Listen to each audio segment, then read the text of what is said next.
Hello everyone, my name is Deven and today I will explain to you some things about the energy policies from 2005 and 2009. There's two important things I want you to know. And this speech will be about convincing you to support these energy laws as they are created over time and to know the importance of these energy laws or policies. The goals of energy laws or policies from 2005 and 2009 are very important to us since finding new safer ways of obtaining energy since the goals are to ensure a secure supply of energy, to keep energy costs low enough to meet the needs of the growing economy, and to protect the environment while producing and consuming the energy while helping us. When you first think about the word energy, what comes to mind? There's lots of things that are thought of when energy is used, like the energy we use when we move our bodies, or maybe the energy that powers our lights in our houses. But where does all this energy come from? What types of energy are there? How is energy useful to us? Many energy acts or policies were set by the United States from the 1970s until the latest energy acts, although Energy Policy Act of 2005 and the American Recovery and Reinvestment Act of 2009 each served a different purpose. They all revolved around finding new ways to save costs while influencing energy consumption and economic growth. While many people don't realize the amount of energy that we use in our everyday lives, it is important to know where our sources come from and how much energy we actually need to use. I grew up having electricity and other luxuries when I was a kid. My parents didn't have all this when they were kids. As everyone today relies on energy in our everyday lives, I want to tell you about some of these acts and how they influence the things around us, like electricity or gas. With the research that I've gathered, I would like to convince you to support these energy policies or laws by making people more aware about these policies and to support them in the future. Today I will explain two of these acts or policies with you. I will discuss the acts of 2005 and 2009, and I will explain about each of these policies and how they both affected energy. So, let's begin with the energy policy of 2005. According to the Congressional Research Service, the Energy Policy Act marks the first comprehensive national energy legislation in more than 10 years. The Energy Policy Act of 2005 was passed by the 109th United States Congress on July 5, 2005, and signed into the law by President George W. Bush. The act established renewable fuel standards, establishing a twofold increase in the country's use of biofuels, and provided energy-related tax incentives of around $14.5 million. The tax incentives for this act were spent on energy efficiency and conservation, renewable energy, oil and gas production and transmission, coal production, and electricity generation and transmission. This policy act was one of the first acts enacted that made a major change to the Commission's authority since the New Deal's Federal Power Act of 1935 and the Natural Gas Act of 1938. The policy had three goals that relate to the Commission. Firstly, it reaffirmed a commitment to competition in the wholesale power markets as a national policy, the third major federal law in the last 30 years to do so. Secondly, it strengthened the Commission's regulatory tools, showing that effective regulation is necessary to protect the consumers from exploitation and assure fair competition. And finally, it developed a strong energy infrastructure. This gave the Commission new responsibilities by modifying the Federal Power Act, the Natural Gas Act, and the Public Utility Regulatory Policies Act of 1978.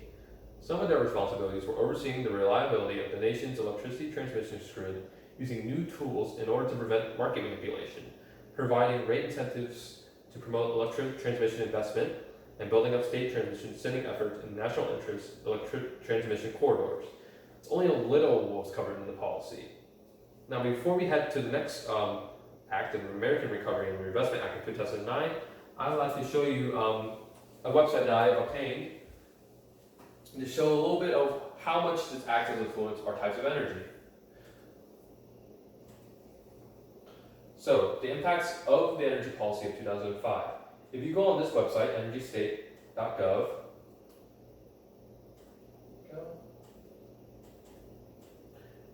I will just head straight to the website from here.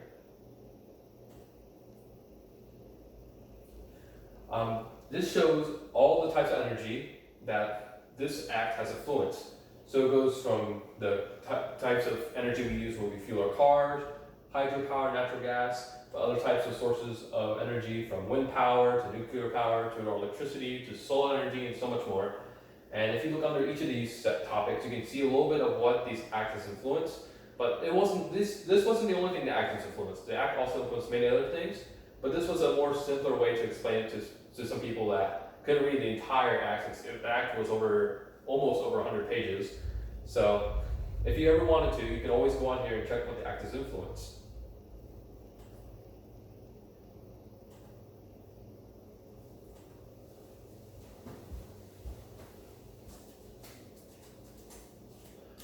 Now, I will explain some things about the American Recovery and Reinvestment Act of 2009. The Act of 2009 was signed by President Barack Obama on February 17, 2009. Congress passed the bill based on President Obama's plan to put $787 billion into the pockets of American families and small businesses. The Act had been the largest anti-recession spending package since World War II. The Act has several components that establish immediate relief for families: modernizing federal infrastructure, increasing alternate energy production, expand health care, improve education, invest in science research and technology, and help small businesses. Due to the creation of the American Recovery and Reinvestment Act, the Act called for a massive round of federal spending designed to create new jobs and recover jobs lost in the Great Recession of 2008. The Act was an amazing effort to jumpstart our economy, create or save millions of jobs. President Obama noted that it will create 3.3 million jobs over the next 2 years. But of course, helping create jobs wasn't the only thing the Act has influenced. The incentives jump-started the alternate energy industry in the United States, and it demonstrated that the federal government supported clean energy. According to energy.gov, through the Recovery Act, the Energy Department of America invested more than $31 billion to support a wide range of clean energy projects across the nation. The Act invested in from the smart grid and developing alternate fuel vehicles to helping homeowners and businesses reduce the energy costs with energy efficiency upgrades. Now, just as I stated from energy.gov, I will show you another link that you can obtain. This one's more not to what it's influenced. It does show some stuff it's influenced, but this goes into more of the projects that this act has influenced. As you see here, you can scroll down here, you will see the map of the United States. And if you know what all these colored circles are for, it's color coded. So each of these colors represent the types of projects, field projects, that was influenced by the Act in order to help find better ways to use energy, create energy, consume and produce energy. So it goes from carbon capture and storage, energy efficiency, environmental cleanup, modernizing the grid, renewable energy, science and innovation, transportation. Now, as you see below that, the source is from energy.gov if you want to look more into it, and below that is to get the data, which would show more about how much energy was produced from some of these projects and the numbers and statistics from over the years.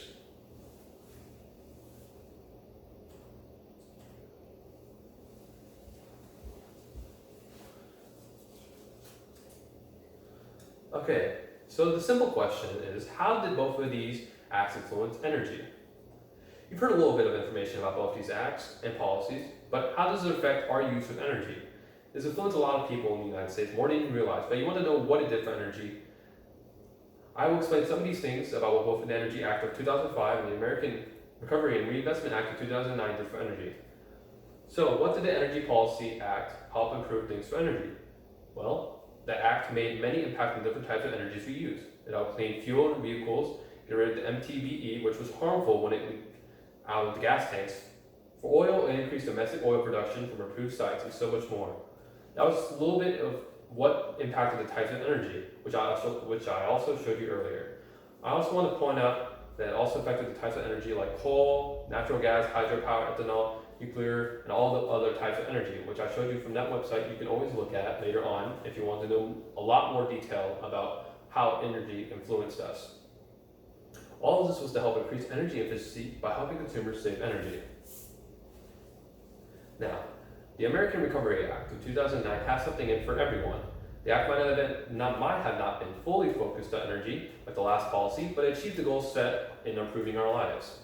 Out of the $787 billion tax incentive, $41.2 billion was put into energy. Now, I've obtained this information from a different website besides energy.gov. but they're around the same certain range of how much energy was invested. But this act was different since it was a little bit more focused on helping, like updating or creating equipment for energy efficiency. Like for instance, funding for an electric smart grid or manufacturing new advanced car battery systems. Also, without the incentives in infrastructure, education, economic development, and healthcare that the act provided, the economic crisis of the last several years would have been worse. In conclusion, I would like to make some statements. Both of these acts were both created for different goals or purposes, but set the goals in what they were seeking in improving our lives. Energy is something that we all use in our everyday lives, and we should appreciate the work made to help improve it. The Energy Policy Act and the American Recovery and Reinvestment Act was something that helped improve our lifestyles. We realized many problems were faced before creating these acts and how it affected us individually and as a whole. I hope after hearing about these two acts and how they influenced our lives today, that you would become more appreciative of the work that our government set for us. It shows how they care about making life easier for everyone in America by improving the use of energy. Thank you.